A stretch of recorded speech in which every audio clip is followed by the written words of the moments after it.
Good morning, children. So, today we will discuss a new topic of this chapter, chapter 5, right. But before that, because of the 2 days break are there, so we have to recapitalize what we already have done in our previous classes. The first question that arises from that chapter is that what are rights?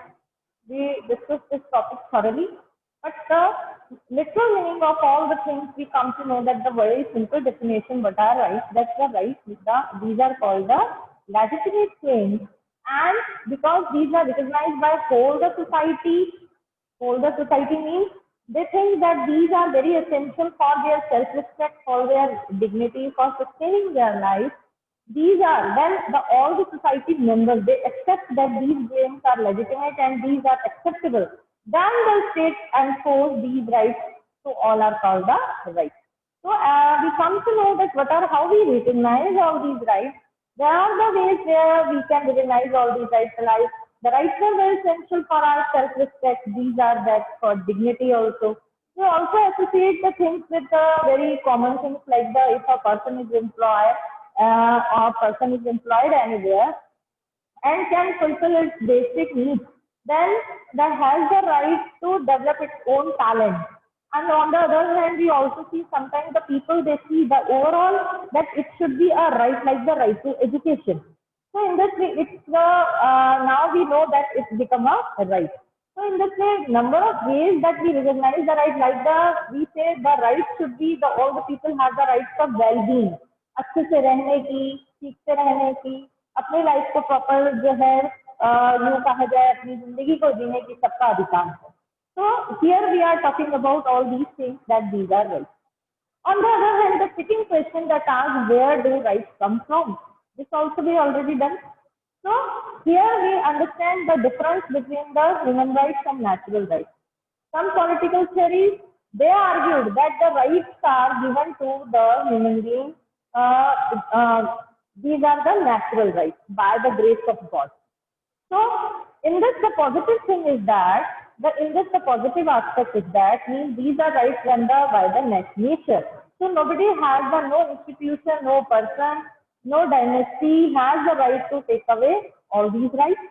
And basically three rights they are talking about that these are given by the nature, that is right to property, right to life, and right to liberty. So most of the people they think that these political theories they think that whatever we talk about the rights, these are the basic rights are three rights which are the other rights we are talking about, these are drawn from these rights. So all these very common aspects we already discussed. Here we are talking about the human rights, not about the natural rights. Why? Here because now the rights what we are talking about they are just expanding. They are extending with the course of time with the new challenges set.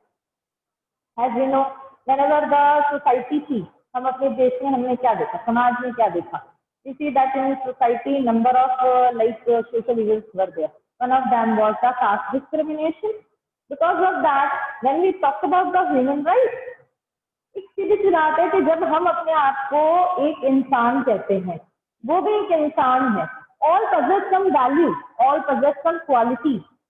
So why the other people say serve to the others? Why it is said that these are low class people, these are high class, and the two segments of the society is here? Why? So these are the question arises that why these human rights are not natural rights. Human rights are essential. That's why I told you that the human declaration. सभी चीजें हमने बहुत thoroughly की थी. Human declaration right जिसमें हमने human rights की बात की थी कि उसकी वजह से because of that reason that we talk about human rights number of struggle that started on the name of these human rights. That's why the untouchability was established, slavery was that was also abolished. So in this way, number of these reasons. Then one more important thing is there. क्या important thing है? जब हमारा मोटो क्या कि जब हमारा मोटो एक publicly होता है, एक मॉरल से जुड़ा होता है, एक डिग्निटी से जुड़ा होता है, तो सभी लोग उस पर रिलाय करते हैं, सभी लोग एक साथ होकर क्या करते हैं, उस चीज के लिए प्रोटेक्ट करते हैं. So that's why we see the example is here, slavery or untouchability. बात यहाँ खत्म नहीं होती है. चैलेंजेस और भी आ सकते हैं, क्योंकि जैसे जैसे हम अपनी लाइफ सस्टेन करते हैं, जैसे जैसे टाइम निकलता जाता है, टाइम पास होता जाता है, देखते हैं समय के साथ क्या क्या चीजें चेंज होती हैं। Because now we are globally connected, चीजों को रैशनली करके पढ़ें। जहां पर हम केवल बेसिक राइट्स की बात करते थे, आज हमारे राइट्स जो है बहुत ब्रॉडर राइट्स हो गए। एक राइट के अंदर बहुत सारे राइट्स जो है उसमें ऐड हो गए। What is the reason? Because it's the needs of the people. Number of challenges it is faced by them. So this is the duty of the state. They should resolve all these challenges. They should overcome all these challenges. इसलिए हमने rights की बात की। अगर हम एक छोटा सा एग्जाम्पल लें कि बेसिक राइट्स के अलावा और क्या बात, आज हम देखें बेसिक राइट्स के अलावा हम हेल्दी एनवायरमेंट की बात करते हैं, हेल्दी जो है वर्किंग प्लेस की बात करते हैं, अपनी हेल्थ पॉइंट ऑफ व्यू की बात करते हैं। हम हर चीज को अपनी लाइफ के साथ जोड़ते हैं, जो चीजें हमारी लाइफ को कंफर्टेबल बनाती है, जो हमें एक डिग्निटी दिलाती है, जो हमारी लाइफ को सेफ करती है, वो सब हमारे राइट्स हैं। Because we are human being, we have value. और इसीलिए मैंने आपको कहा था मैं आपसे बात करूंगी एनिमल फॉर्म्स की, जिसका आपने पहले भी इक्वालिटी चैप्टर में जो है पहले भी पढ़ चुके हैं। आज फिर मैं उनकी बात करूंगी। देखो, जो प्लांट्स थे वो क्या मानते थे कि we all are human being, ठीक है, तभी हम ह्यूमन बीइंग है। और ह्यूमन बीइंग जो है, बिकॉज ऑफ दैट कि हम ह्यूमन बीइंग है, इसलिए क्या चीज है, हम वैल्यू रखते हैं। एवरीबडी पोजेस वैल्यू, आप भी वैल्यू रखते हैं, मैं भी वैल्यू रखती हूँ। ये डिपेंड करता है कि हम उसका रिकग्निशन कितना करते हैं। आपके पेरेंट्स के लिए आप बहुत वैल्यूबल हैं, मेरे बच्चे मेरे लिए वैल्यूबल है, लेकिन इन स्पाइट ऑफ दैट से हम इस कंफाइंड एरिया से बाहर निकले, समझे बात को, हमें इस कंफाइंड रिलेशनशिप से बाहर निकलना और इस कंट्री के जितने भी लोग हैं, इसलिए हम फर्टिलिटी की बात करते हैं, भाईचारा की बात करते हैं। क्यों बात करते हैं? क्योंकि हमने कहा कि हम ह्यूमन बीइंग है, तो दूसरा भी तो ह्यूमन बीइंग है, उसको भी तो उतनी डिग्निटी सेल्फ रिस्पेक्ट चाहिए, ऐसा नहीं। I'm just speaking, just explaining the words of Kant. वो क्या कह रहे हैं? वो यही कह रहे हैं कि when all people possess some qualities, they are valuable. तो फिर why they should serve others? On the other hand, कि ये human being जो है low class हो सकता है, immoral भी हो सकता है, कोई culprit भी हो सकता है और नहीं भी हो सकता है। But one thing is there very essential, you should behave with them like a human being. तभी तो हम कहते हैं just for the sake of human being ऐसा मत करो, कि इंसानियत के नाते ऐसा मत करो, यानी हम एक इंसान है तो दूसरा भी तो इंसान है, तो उस डिग्निटी का, मॉरलिटी का ध्यान रखना है।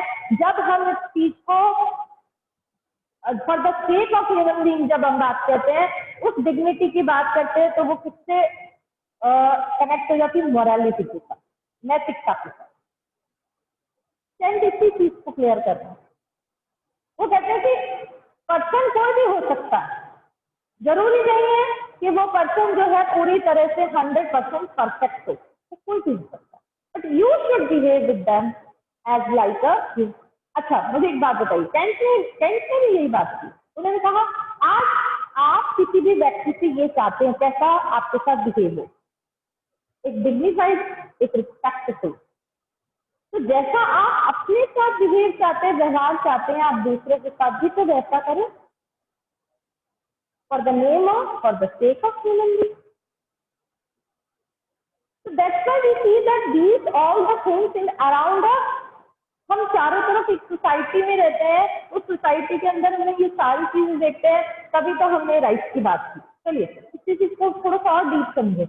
अगर हम अपनी सोसाइटी में चीजें नहीं देखते, हम अपनी सोसाइटी में इनइक्वालिटी नहीं देखते, हम अपनी सोसाइटी के अंदर जो दो सेगमेंट की बात की है, लो क्लास हाई क्लास देखा है, कास्ट डिस्टिंक्शन देखा है, अगर ये चीजें ना होती तो शायद आज एनिमल कैंट की बात ना होती, क्योंकि हम सबके साथ एक जैसा ट्रीट कर रहे होते डिग्निटी के साथ। लेकिन हमने ऐसा नहीं किया, because in our past we had this experience कि पीपल के लोगों के साथ कैसा हुआ करता था। इसी वजह से ये रीजन हमारे सामने आया है, for the sake of the human being, all the human beings are equal, all the natural, we can say that the same, the process is there, all the things are same, but only the things that is made by not nature, it is made by the society, and we are just defining the people differently, perspectives are different, everything is different, but one thing is very necessary, what is that? We should respect and dignify the person, चाहे वो छोटा बच्चा है, चाहे वो old है, चाहे women है, मैन है, कोई भी है, उसके साथ हमें कैसा व्यवहार करना है, जैसा हम अपने साथ चाहते हैं. These are the views that was given by animal, that is it, और वो चीजें हमें भी मालूम है.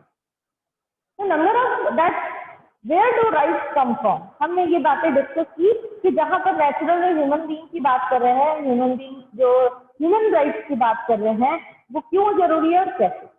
आज जो टॉपिक हम डिस्कस करेंगे legal rights and state.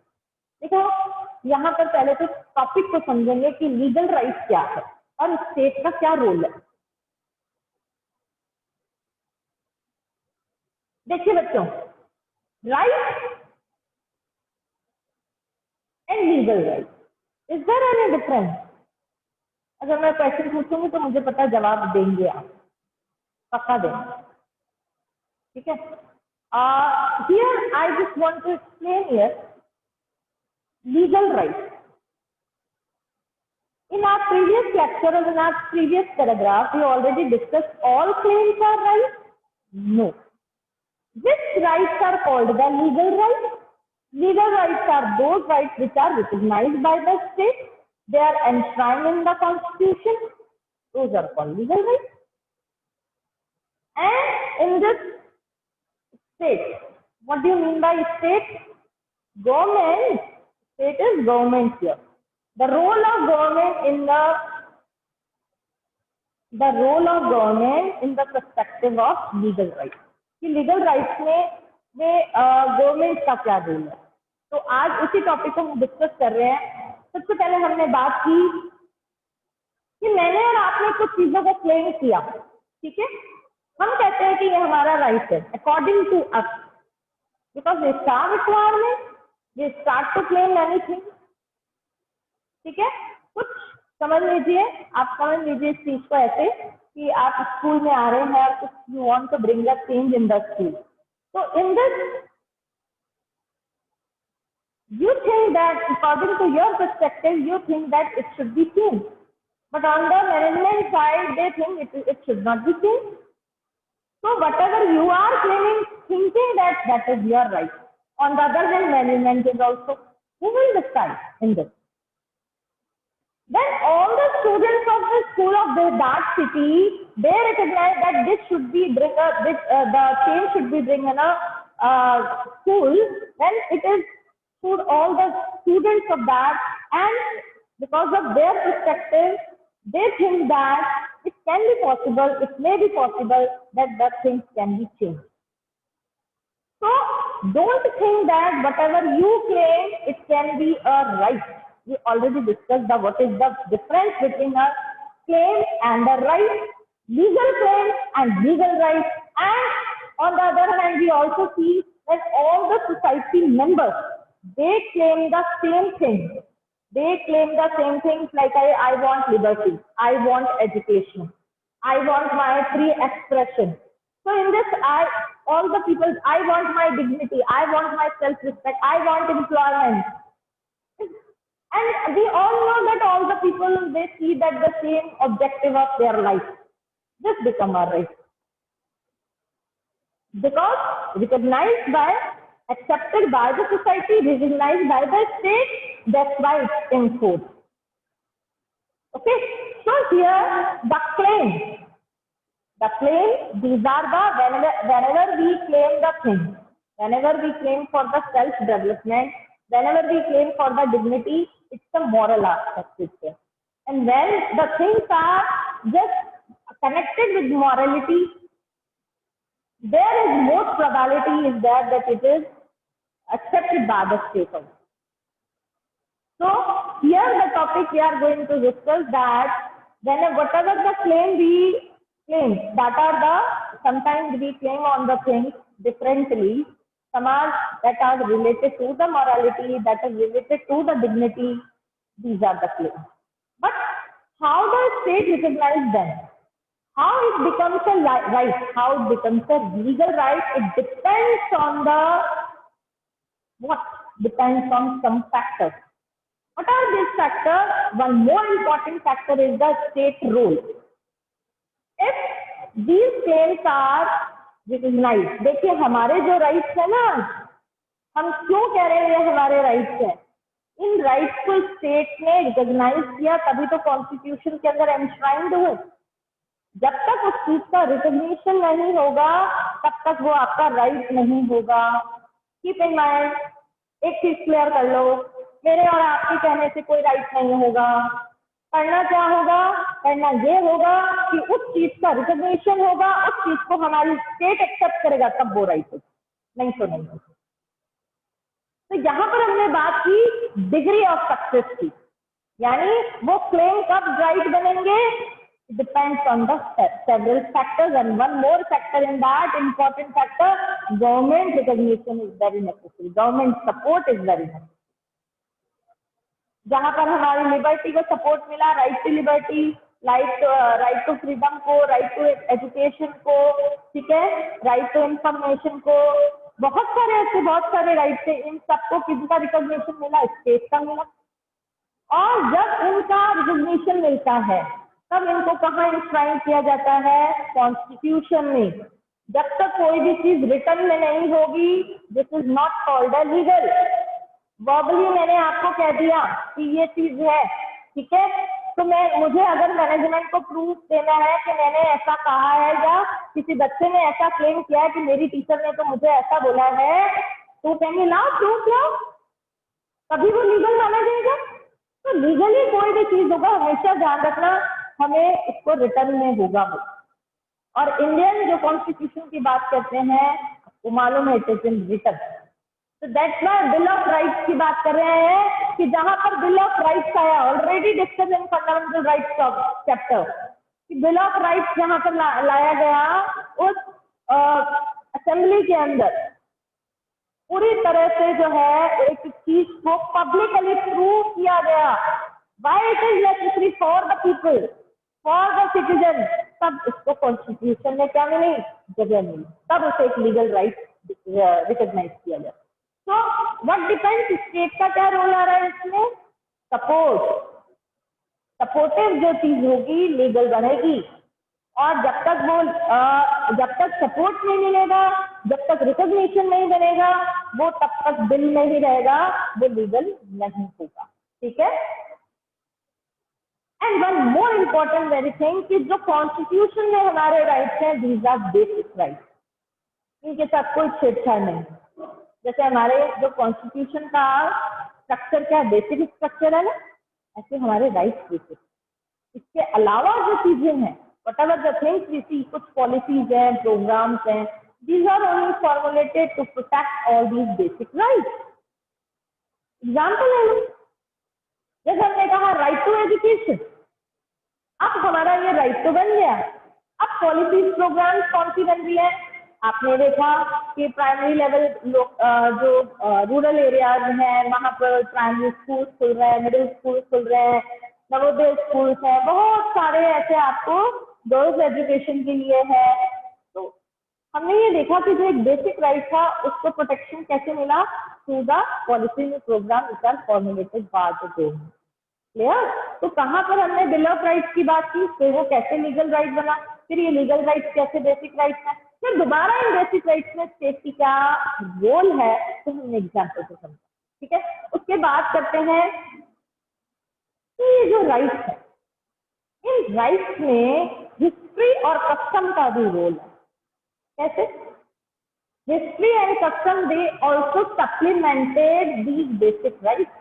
Some new rights are also enshrined in this constitution because of the role of history and custom. Topic ऐसा है कि बहुत मैं आपको इलेबरेट करके बता सकती हूँ, but here we have the time boundation. तो हिस्ट्री और कस्टम की अगर हम बात करें, once again we go to the our past, और that time there the social events were there. everybody know the particular caste people, they were not included, they were excluded from the mainstream of the society due to many reasons. Because of that, now the people, once again, the course of time, the people started some new there because of the state of human beings, they started the demand of their different rights. So in this, the history and custom, according to that, where we talk about that the women, they are the very weak gender. They should not be participated in the decision making of the government. But as this is government is the we can say it's very extended part. We can talk about the family decisions also. So that time the custom in history was there, but later it changed. Whenever we talk about the feminist movements were there, जहाँ पर औरतों के अधिकार की बात की गई, ठीक है, और उनको रिकॉग्निशन मिला, ठीक है, रिकॉग्निशन मिला जब स्ट्रगल स्टार्ट हुआ एक मोटिव के लिए, उसको रिकॉग्निशन मिला और वो आज उनका राइट बन गया. तो किसका रोल आया इसमें? हिस्ट्री और custom. Clear? History and custom it supplemented what like important supplemented किसी चीज को कहते हैं ना एकदम उस चीज को पुश कर देना. तो पुशिंग जो काम किया है वो हिस्ट्री और कस्टम, जिसमें आपके अकॉर्डिंग टू अगर हम कंटेंट की बात करें तो अनटचेबिलिटी है, जिसको पूरी तरह से अबॉलिश किया गया बिकॉज ऑफ दिस रीजन. ठीक है, जहां पर हमने देखा कि हमारी हिस्ट्री क्या बताती थी और हमारे कस्टम क्या कहते थे, इसलिए सर्टन जो group of people they were excluded. ठीक है, नेक्स्ट थिंग अगर हम बात करें, वैसे तो मैंने आपकी बातों बातों में बहुत सारी चीजें बता दी, लेकिन अकॉर्डिंग टू फिर कंटेंट की बात करते हैं कि जो स्टेट जो रिकॉग्निशन देता है, लीगल रिकॉग्निशन, क्योंकि हम बात यहाँ पर लीगल राइट्स और स्टेट की कर रहे हैं, तो स्टेट जहाँ लीगल राइट्स को रिकॉग्निशन देता है उसको एक स्टेटस मिलता है. Nobody can deny that. No authority can encroach. No institution can encroach. That's why legal approval is very necessary. आज हम बात करते हैं 1/3 रिजर्वेशन की वुमेन की. इसमें अपने जो लेजिस्लेटर है, असेंबली लेजिस्लेटर, यूनियन लेजिस्लेटर में इसको रिकॉग्निशन नहीं मिला, तो आज तक वो बिल भी है, पेंडिंग है. अब क्यों नहीं है, कैसे नहीं है, वो बहुत सारे कारण है. और जैसे ही लीगल स्टेटस मिल जाएगा कि क्या मजाल है कि जो सीट पे कोई और इलेक्शन को जो है कंटेस्ट करे, कोई और कैंडिडेट कर ही नहीं सकता. दैट इज विमेन सीट, मतलब विमेन कैंडिडेट ही होगा, लेकिन अभी तक ऐसा नहीं है. तो दैट्स वाई वेरी इंपॉर्टेंट कि लीगल स्टेटस क्यों जरूरी है. एक चीज ये. On the other hand we talk about कि लीगल स्टेटस के साथ और क्या जरूरी है. Legal status is very necessary, state recognition is very necessary, then it will be considered as a right. Keep in mind. But on the other hand, we see what we see. Once again, I say that how these rights are extended. कैसे बढ़े एक basic right से आज हम बहुत सारे rights की बात कर रहे हैं, तो वो कैसे जो है एक्सटेंड हुए, उसका पीछे क्या कारण रहा. फिर हम दोबारा वही बात कहते हैं कि जहां पर इतने सारे सोसाइटी के मेंबर्स जिसकी वजह से उन्हें बाहर रखा गया, कुछ कस्टम की वजह से, कोई और ट्रेडिशन की वजह से, या कोई भी और रीजन की वजह से, now these people are also included and they are talking about their rights also, like oppressed group of people. जहां पर हम स्लेवरी की बात की थी, अनटचेबिलिटी की बात की थी, रिजर्वेशन पॉलिसी की बात की थी, तो इन सब लोगों को शामिल करने से when these people are also included in this, we see that these rights, the guarantee of these rights by the state itself, these are also extending. So that's why we are talking about human rights, not natural rights. Okay, so this is also very important that the legal approval, the legal status is very necessary by the state to recognize all these rights. Whenever we claim, now the next I want to talk about with you, that whenever we claim, what we claim? Whatever the things we claim, it is totally directed to the state. आप मुझे एक बात बताइए, one group of people is here, one group of people is here. ठीक है, दोनों अलग अलग हैं ग्रुप, दोनों कुछ क्लेम कर रहे हैं. जो भी चीजों का क्लेम होगा वो डायरेक्टली किसके लिए होगा? एक दूसरे के लिए होगा. दो बातें, मान लीजिए एक लैंड को लेके वन ग्रुप ऑफ पीपल है, एक लैंड, वो के मेरी लैंड है, वो के मेरी लैंड है, ठीक है, दोनों का आपस में झगड़ा है। अब इस झगड़े का निपटारा कौन करेगा? कोर्ट करेगा। तो रोल किसका है? स्टेट इंटरवेंशन आ गया है यहाँ पर, चाहे आपका पर्सनल मैटर था तब भी। फिर तो अगर हम पब्लिक मैटर की बात करें तो डायरेक्टली स्टेट का ही मैटर है। तो जब भी हम ऐसी कोई क्लेम पब्लिकली करते हैं, it is directly to the that claim towards the state, ठीक है। तो अकॉर्डिंग टू यू दैट कि उसमें हम बात ये कर सकते हैं, जैसे मैंने कहा कि we are talking about the overall development of the people because these rights are necessary for this purpose. कि अगर हमें ओवरऑल डेवलपमेंट चाहिए तो हमें क्या चाहिए? हमारे राइट्स। और बेसिक राइट्स के अलावा हमने बहुत सारे और राइट्स की बात की, जिसमें राइट टू एजुकेशन की है। We everybody know if we want to enhance our personality, if we want that we should be very confident in society, not only in society, in the world we should say, whenever you go, abroad जाए, कहीं भी जाए, you should be have a good personality, good communication skills, your confidence, experience skill, everything. So what it requires? Education. Education is key of success. पूरी जिंदगी की सफलता उसके हाथ में। So that's why when I claim the education, it directly came to the state. Because I am talking about public claim, कि जहां पर हम ओवरऑल डेवलपमेंट की बात कर रहे हैं तो education is very necessary and we know that it is recognised by the state. That's why they what it becomes a legal right. That what is the legal? That right to education. It is now become it's a basic right where all the people have the right to access the success, access the education, to get the education. So that's why we see that the state is working in this direction because I came towards the state. और उन्होंने इसको recognition दिया। Government अपनी policies बना रही है, जिसमें आपने देखा इतने सारे स्कूल खोले जा रहे हैं। Not only of this but public means the private section of the people, they are also taking interest in this. You know that there's some many private schools are there in not only in cities, also in rural areas also. However, the motto of all that, we will not discuss the profit है, वो business की तरह है, not only of that, but one more thing that they are contributing in this legal right of right to education. You all are just getting the good education because of that this right. So different institutions, different in this schools, private groups, people also they are working in this direction. Okay, I hope that topic is clear to you. Now the next is not only all these rights that is claimed directly to the state, but more here the role of that these rights also make some obligation towards the state. Obligation here कि ये जो rights हैं वो state के ऊपर कुछ obligations देते हैं, कुछ ऑब्लिगेशंस डालते हैं कि ये उनकी ड्यूटी है। किसकी ड्यूटी? स्टेट की ड्यूटी, ठीक है। अब मैंने आपको कहा कि मैंने बात की कि हमने ये कहा कि गवर्नमेंट को हमारी राइट्स को क्या करना चाहिए? What is the right of life? What is the duty of the state? That the state should work in different ways to protect my right. What is my right? Right to life. आप लोग newspapers में सुनते हैं, पढ़ते हैं, देखते हैं कि रेंजिन आपका हैंड रेज है, want to ask something?